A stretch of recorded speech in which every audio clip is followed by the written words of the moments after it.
প্রায় ৫০-৬০ বছর আগে যখন এই এলাকায় কোনো বড় বাজার ছিল না, তখন গ্রামের এক সৎ আর পরিশ্রমী মানুষ ছিলেন জীবন মণ্ডল।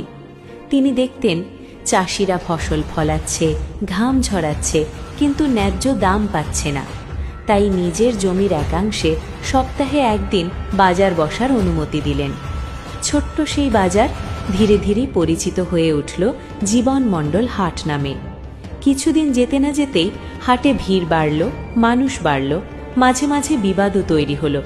হাটটা দুভাগ হয়ে গেল, আর মাঝখানে তৈরি হলো এক সেতু, যেন দুই পাশের মানুষকে আবার এক করে দিল। আজ এখানে শুধু কেনা বেচা নয়, জমে ওঠে মানুষের গল্প। এক কোণে মাছের আড়ত, ইলিশ, পুঁটি, ট্যাংরা জলের গন্ধে ভরা। আরেক পাশে শাকসবজি, লাউ, কুমড়ো, পুঁই শাক মাটির ছোঁয়া নিয়ে। কামারশালায় ঠক ঠক শব্দ, আর পাশে দুজন অচেনা মানুষ একটা বিড়ি ভাগ করে নেয়, চেনা হয়ে যাবার গল্পে। এমনই আরও অজানা গল্প আর ভিডিও দেখতে আমাদের পাশেই থাকুন MR গ্রিন ইন্ডিয়া টিভি।